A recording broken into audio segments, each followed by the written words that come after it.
बागेश्वर उपचुनाव में चुनाव प्रचार की कमान संभालने के बाद कांग्रेस प्रदेश अध्यक्ष करण महारा देहरादून पहुंचे। महारा का कहना है कि इस बार बागेश्वर का उपचुनाव निर्णायक होगा और ये लोकसभा चुनाव के सेमीफाइनल के रूप में भी देखा जाएगा। उन्होंने कहा कि जनता में एक अजब सा उत्साह देखने को मिला है, जिससे लगता है कि निश्चित तौर पर कांग्रेस प्रचंड बहुमत के साथ जीतने वाली है। इन्हीं तमाम विषयों को लेकर हमारे संवाददाता रोहित विक्रम सिंह ने कांग्रेस प्रदेश अध्यक्ष करण महारा से खास बातचीत की। बागेश्वर में मैराथन चुनाव प्रचार प्रसार के बाद प्रदेश कांग्रेस कमेटी के अध्यक्ष करण महारा देहरादून पहुंचे हुए हैं।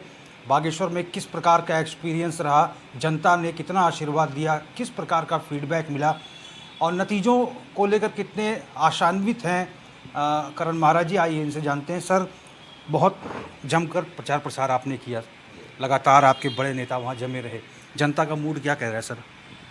बहुत आशा है क्योंकि जनता कुशासन से एकदम त्रस्त है। और बागेश्वर में जब मैं 11 तारीख को पहुंचा, 11 तारीख से 4 तारीख तक मैं लगातार वहां था। जनता के बीच में जाने में ये पता चला कि जनता परिवर्तन चाहती है और सबके ज़बान पे मणिपुर था, सबकी ज़बान पे अंतर्राष्ट्रीय खिलाड़ी बहनें थी, सबकी ज़बान पे अंकिता और ममता, पिंकी, किरण नेगी कांड सबकी ज़बान पे थे। और लोगों को याद था कि अस्पताल से 6 बड़े डॉक्टर, एनेस्थीसिस्ट, रेडियोलॉजिस्ट समेत 6 डॉक्टरों का ट्रांसफ़र ठीक चुनाव से पहले हुआ। ये भी वहाँ खासी चर्चा का विषय था और लोग परिवर्तन का मन बना के बैठे। मुझे उम्मीद है 100% कि हम ये उपचुनाव जीत के आएंगे। सर, बहुत सारे आरोप भी आप लोगों ने लगाए कि कांग्रेस कार्यकर्ताओं के ऊपर फर्जी मुकदमे किए जा रहे थे, पत्रकारों को वहाँ नहीं जाने दिया जा रहा था। क्या था सर पूरा मामला? निश्चित ही शासन का दबाव था अधिकारियों पे। पत्रकारों के साथ कई किस्म की चीज़ें वहाँ हुई कि आप प्रेस नहीं कर सकते, आपको पूछना पड़ेगा प्रेस हो रही है नहीं हो रही, या परमिशन ली है नहीं ली है, बाहर के पत्रकार नहीं आएंगे। ये बड़ा आश्चर्यजनक था। मैं पहली बार देख रहा था कि प्रेस को रोका जा रहा है। दूसरा, पैसे की धरपकड़ दिखाई गई, जबकि एक आदमी को चुनाव कमीशन खुद 30-40 हज़ार रुपया ले जाने की परमिशन देता है। 5 लोग एक गाड़ी में जा रहे, सबकी जेबों का सारा पैसा निकाल के एक जगह पे इकट्ठा कर दिया। और वो लड़का चिल्ला रहा कि ये 50,000 रुपये मेरे भाई साहब, आप क्यों कर रहे हैं? 1-2 बैज और 5 दुशाले, 5 लोग हैं, 5 दुशाले तो हो सकते हैं ना, एक तो पहन सकता है आदमी। उसको दिखा के चुनाव सामग्री दिखाई गई और वो जो अधिकारी है जिसने पकड़ा है, वो उसके ऊपर उसके कार्रवाइयाँ जो उसने अपने पद में रहते हुए की हैं, उस पर 2 या 3 जजेस ने टिप्पणियां की हैं कि ये गलत हुआ है। वो हमारे पास सबूत हैं। कांडा कपकोट के इलाके में जब ये एसटीएफ में था, उस समय भी इसकी गतिविधियां ठीक नहीं थी। तो ये चुनाव अभी समाप्त हो जाए, कल ये सब निकलेगा। मैं मुख्यमंत्री से मिलकर स्वयं उन सारी चीज़ों को सामने रखने का काम करूँगा, डीजी के सामने भी। अध्यक्ष जी, क्या इसे लोकसभा चुनाव के सेमीफाइनल के रूप में इस बाई इलेक्शन को देखा जाना चाहिए? निश्चित ही, क्योंकि हम चंपावत से चल के बागेश्वर पहुँचे हैं। चंपावत के चुनाव में जो रिज़ल्ट रहा और जो बागेश्वर में जो रिज़ल्ट रहा, वो दिखाएगा कि हम कितने कदम आगे बढ़ पाए हैं।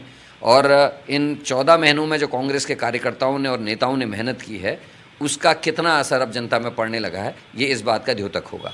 अच्छा अध्यक्ष जी, बहुत महत्वपूर्ण प्रश्न है। सदन के भीतर जो आपके तमाम साथी विधायक हैं, वो आरोप लगाते हैं कि सदन की कार्रवाई, जो कोई मानसून सत्र है, बहुत छोटी रखी है सरकार ने। आपका क्या स्टैंड है सर? निश्चित ही छोटी अवधि है। कार्य जो सदन है थोड़ा लंबा चलना चाहिए, उससे लोगों की, जो जनता की जो जेन्युइन मुद्दे हैं वो उठ पाते हैं, जो जनता के सरोकार से जुड़ी हुई चीज़ें वो उठ पाती हैं। चाहे वो विपक्ष हो चाहे पक्ष हो, हर विधायक चाहता अपनी विधानसभा से संबंधित मामलों को उठाए।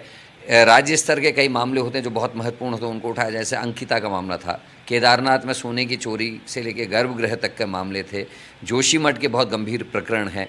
इस समय कोर्ट के आदेश पे बेनाम ज़मीनों पे जो कंस्ट्रक्शन है, चाहे 40 साल 50 साल पुराना है, उनको तोड़ने की कार्रवाई चल रही। उससे भी संबंधित विषय लोग उठाना चाहते थे कि साहब आप अध्यादेश क्यों नहीं ला रहे हैं, आप कानून क्यों नहीं बना रहे हैं? क्योंकि 62 साल से ज़्यादा का टाइम हो गया, 62 से भी ज़्यादा, क्यों 1962 में बंदोबस्त हुआ था, तब से बंदोबस्ती नहीं हुए।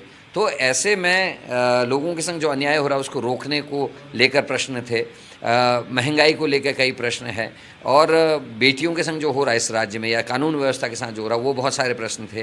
करंट से जो लोग मरे थे चमोली डिस्ट्रिक्ट में, वो विषय बहुत गंभीर था। गौरीकुंड में 23 लोग बहे, चट्टाने गिरने से इस 3-4 महीने में 30 से ज़्यादा लोगों की मृत्यु हुई है। तो ये बहुत सारे ऐसे गंभीर विषय हैं जिस पे लोग प्रश्न करना चाहते थे। 4 धाम यात्रा के जो अव्यवस्थाएं थी उसको लेके प्रश्न थे, लेकिन मुझे लगता नहीं कि इतने शॉर्ट पीरियड में ये सारे प्रश्न उठ पाए होंगे। से बात करने के लिए बहुत बहुत धन्यवाद अध्यक्ष जी। नमस्कार। तो हमने बात की उत्तराखंड कांग्रेस के प्रदेश अध्यक्ष करण महाराज जी से। स्पष्ट रूप से उनका मानना है कि बागेश्वर का जो उपचुनाव है वो कहीं ना कहीं निर्णायक मोड़ पर रहेगा और इस चुनाव में भारतीय जनता पार्टी को जनता नकारेगी और कांग्रेस का प्रत्याशी प्रचंड बहुमत से जीत कर आएगा और ये लोकसभा चुनाव के सेमीफाइनल के तौर पर भी रहेगा।